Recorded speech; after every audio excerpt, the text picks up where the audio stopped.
예, 오늘 우리 성경 말씀 사도행전 9장입니다. 우리 사도행전 9장을 보시겠습니다. 사도행전 9장 우리 10절부터 우리 19절입니다. 10절부터 우리 19절 사도행전 9장입니다. 함께 우리 보십시다.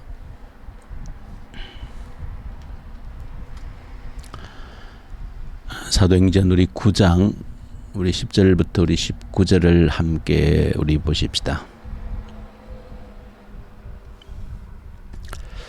그때에 다메섹에 아나니아라 하는 제자가 있더니 주께서 환상 중에 불러 이르시되 아나니아야 하시거늘 대답하되 주여 내가 여기 있나이다 하니 주께서 이르시되 일어나 찌까라 하는 거리로 가서 유다의 집에서 다소 사람 사울이라 하는 사람을 찾으라. 그가 기도하는 중이니라.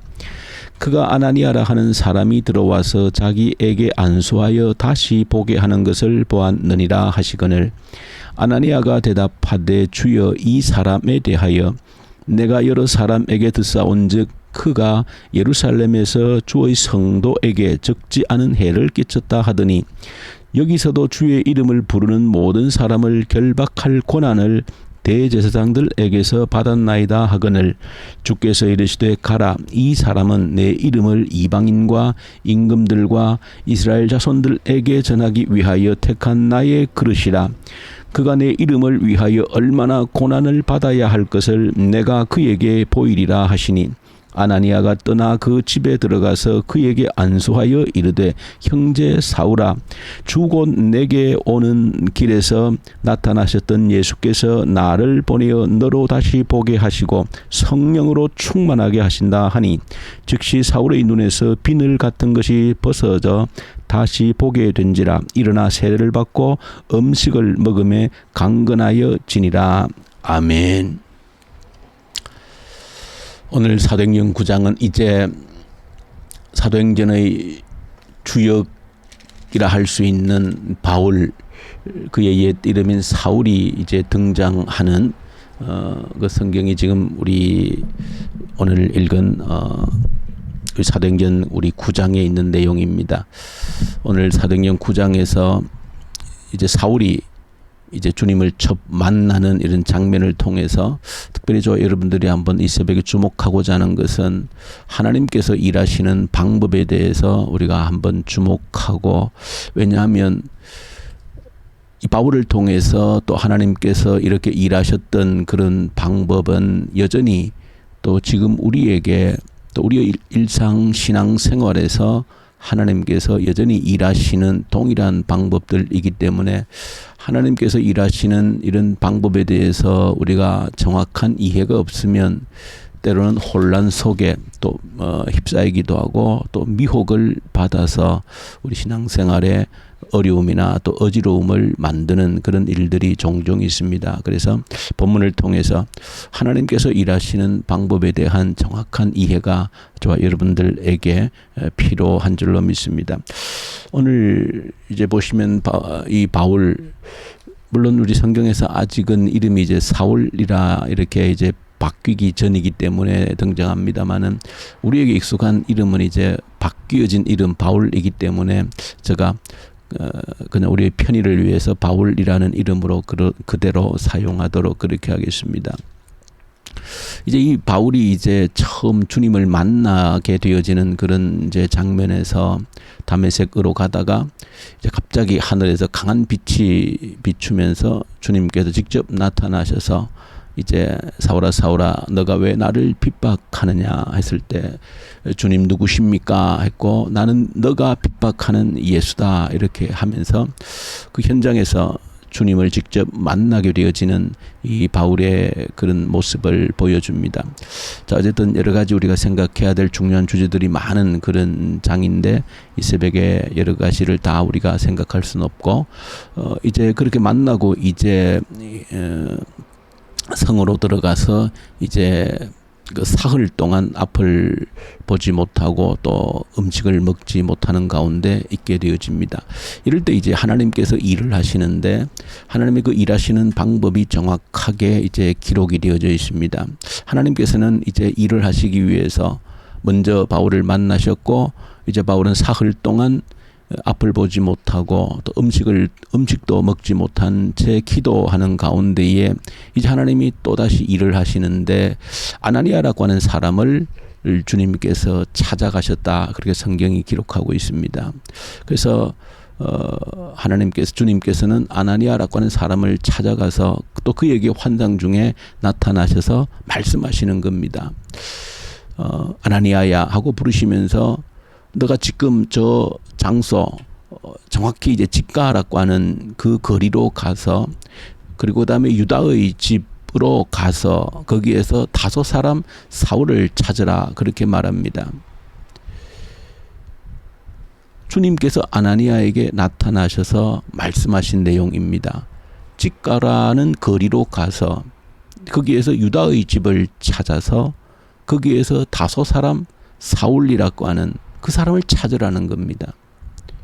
왜냐하면 이미 주님께서 사울에게 나타나셔서 너에게 아나니아라고 하는 사람이 찾아와서 안수를 해줄 것이라고 하는 그런 주님의 지시를 받았다는 겁니다. 그러니까 너가 이제 가서 그렇게 하라는 겁니다. 그러니까 이 상황을 보시면 이 사울이라는 사람과 이 아나니아라고 하는 사람은 전혀 일면식도 없었던 전혀 서로가 모르는 사이라고 하는 것을 우리가 알게 되어집니다.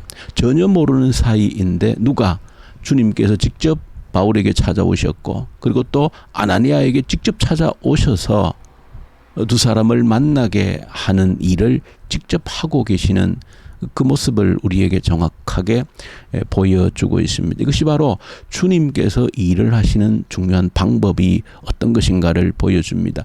여기서 또 구체적으로 여러분들이 주목하고 우리의 신앙생활에서 혼란이 없도록 또 미혹에 빠지지 않도록 하는 것은 특별히 이제 우리가 일상생활 또 신앙생활 가운데 간혹 이제 예언 특별히 또 예언의 은사라고 하는 그런 것 때문에 많은 혼란이 주어지는 경우들이 많이 있습니다. 그래서 요즘도 간혹은 또 사람들이 예언의 은사를 받았다 그렇게 하는 사람들도 있는데 물론 저는 개인적으로도 그렇고 또 성경적으로도 하나님께서 이 시대에도 특별한 하나님께서 예언의 은사를 세우실 수 있고 또 하나님이 직접 특별 성경 말씀도 우리에게 분명히 주셔서 말씀을 통해서 역사하시지만 또 때로는 분명히 또 특별한 경우에는 주님께서 환상 가운데서든지 꿈에서든지 직접적으로 우리에게 말씀하시는 그런 경우도 없지 않아 역사하시는 분임을 저는 믿습니다.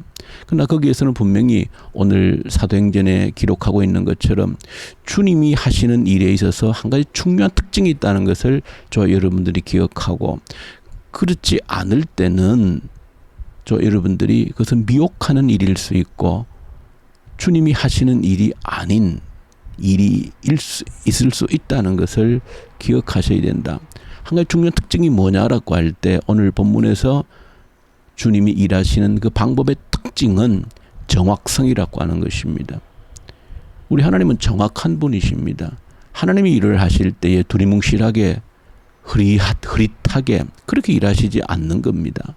지금 바울이라는 사람과 아나니아라는 사람이 서로 모르는 사이입니다. 그런데 주님께서 아나니아를 지금 바울에게 사울에게 보낼 때에 어떻게 보내는지를 한번 보십시오. 정확한 장소를 이야기합니다. 직가라고 하는 거리 이름을 이야기하고 그 거리에서도 여러 집이 있을 것 아닙니까? 근데 그 집 가운데 유다라는 집을 특정을 합니다. 그리고 거기에서 누구를 찾으라? 다소 사람 사울을 찾으라는 겁니다. 이것은 주님이 일하시는 가장 정확한 방법이 정확성에 있다는 것을 보여주고 있는 겁니다. 두리뭉실하게 어디 가봐라 그렇게 하시지 않습니다. 주님은 일하실 때 정확하게 일하신다는 한치의 오차도 없다는 겁니다. 그렇게 아나니아에게도 말씀하셨고 바울에게도 이미 누가 올 것이다. 아나니아라는 사람이 올 것이라는 것을 바울에게도 이미 알려주신 겁니다. 정확하게. 얼굴은 바울도 모르지만 아나니아라는 사람이 와서 너에게 안수를 할 것이라는 것을 주님께서 보여주신 겁니다. 그래서 정확하게 아나니아는 그 집을 찾아가서 그 사울을 찾았고 왔을 때에 바울도 이미 아나니아라는 사람이 와서 자기가 안수해 줄 것을 들었기 때문에 그 일이 정확하게 그대로 진행되어지는 것을 우리에게 보여주고 있습니다. 그래서 저 여러분들이 간혹 어떤 예언 사역을 한다라고 할 때에 마치 어떤 예언을 하는 사람들의 사역이 무당이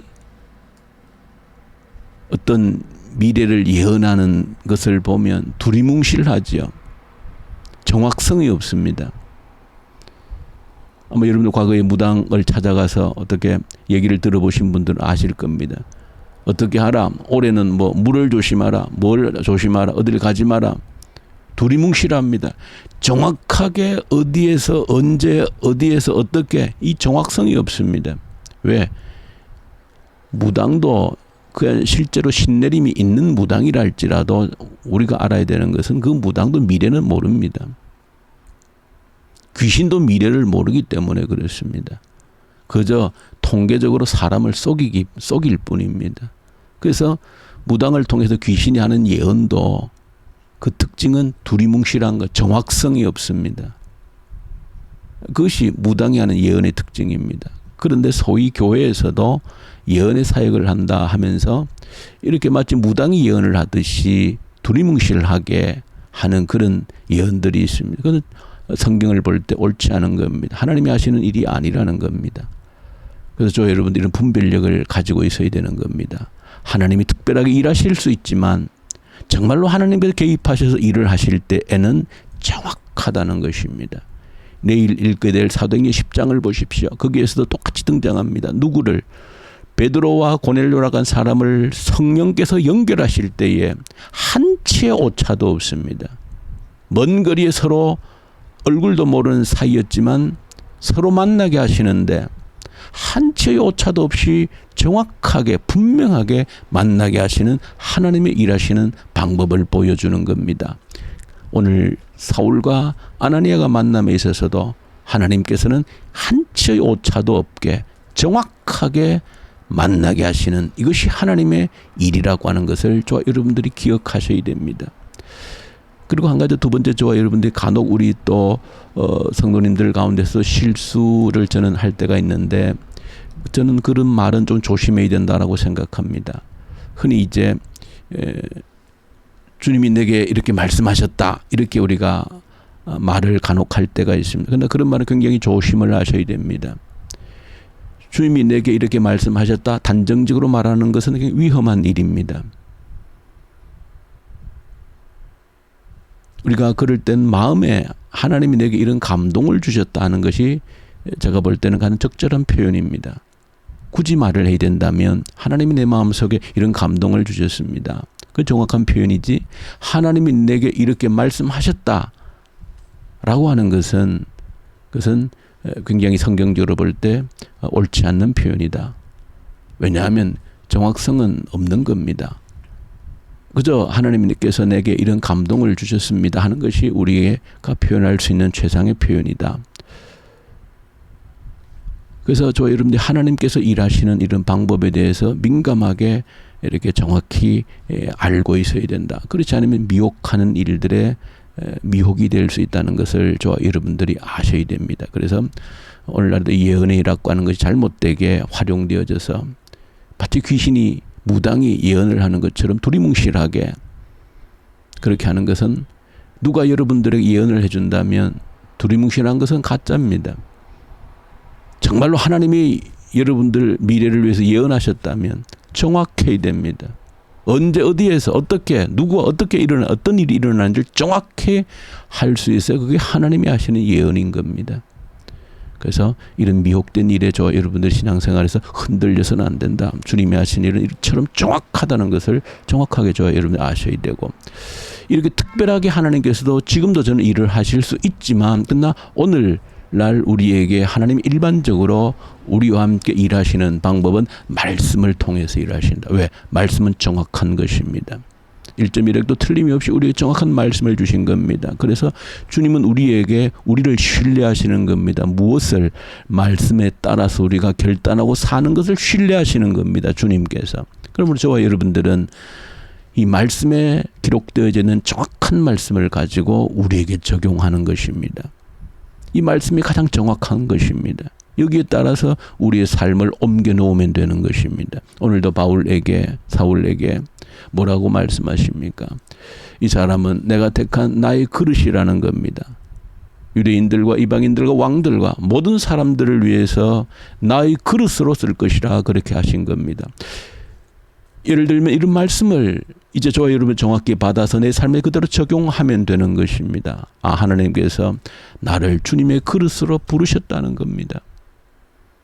그 말은 사울이 지금까지 살아온 것은 주님의 그릇이 아니었다는 겁니다. 자기 탐욕을 위해서 살아왔다는 것을 의미합니다. 구약의 말씀을 알았지만 그 알고 있는 하나님의 말씀이 하나님의 그릇으로 쓰이기 위한 말씀이 되지를 못한 겁니다. 자기 탐욕을 채우기 위한 그릇으로 쓰여져 왔다는 겁니다. 그래서 이제부터는 이 사람을 나의 그릇으로 쓸 것이라고 말씀하고 있는 것이죠. 저도 여러분들이 나를 하나님께서 주님의 그릇으로 쓰시기 위해서 나를 부르셨다. 열방의 사람들을 섬기기 위한 주님의 그릇으로 쓰시기 위해서 나를 부르셨다. 이 말씀을 저와 여러분들 속에 적용한다라고 하면 이것이 가장 정확한 것입니다. 저 여러분들에게 정확한 하나님의 일하시는 방법이 저와 여러분들 통해서 끊임없이 일어날 수 있기를 간절히 소망합니다. 우리 주님 아버지 감사합니다. 정확하게 일하시는 한치의 오차도 없이 일하시는 우리 하나님을 찬양하며 오늘도 우리에게 한치의 오차 없이 일하시는 하나님을 경험하는 하루 한 주간 되게 하여 주시옵소서. 우리 주 예수님 이름으로 기도 올려드립니다. 아멘. 하늘에 계신 우리 아버지, 아버지의 이름을 거룩하게 하시며 아버지의 나라가 오게 하시며 아버지의 뜻이 하늘에서와 같이 땅에서도 이루어지게 하소서. 오늘 우리에게 일용할 양식을 주시고 우리가 우리에게 잘못한 사람을 용서하여 준 것 같이 우리 죄를 용서하여 주시고 우리를 시험에 빠지지 않게 하시고 악에서 구하소서. 나라와 권능과 영광이 영원히 아버지의 것입니다. 아멘. 주신 말씀 붙들고 간절히 우리 함께 기도하십시다. 정확하게 일하시는 하나님을 경험하는 우리가 되게 해 주십시오. 간절히 기도하고 이 나라를 올려드리고 이 나라의 지도자들을 간절히 하나님께 올려드리고 지도자들이 하나님을 두려워하는 자들이 되게 하시옵소서. 북한 땅을 긍휼히 여겨주십시오. 복음의 계절 속히 오게 하십시오. 악한 정권이 속히 소멸되게 하십시오. 코로나 앞에서 우리의 믿음이 견고해지는 기회로 삼게 해 주십시오. 특별히 교회를 위해서 기도할 때 우리 유초등부 아이들 주님께 간절히 올려드리십시다. 우리에게 맡겨주신 우리의 아이들, 가정의 부모가 또 우리 교회 교사들이 우리 교회가 책임지고 이 아이들을 양육해내는 그 사명을 감당케 하여 주십시오. 이 지역에 있는 아이들을 책임지는 교회가 되게 하셔서 다음 세대를 준비할 수 있는 우리 교회의 사명 감당케 하여 주십시오. 간절히 기도하고 우리 시간도 선교 현장에 동력하는 선교사님들, 특히 이집트, 인도 우리 사역자, 동역자들 위해서 간절히 우리 주님께 기도로 올려드리십시다. 우리 기도하십시다.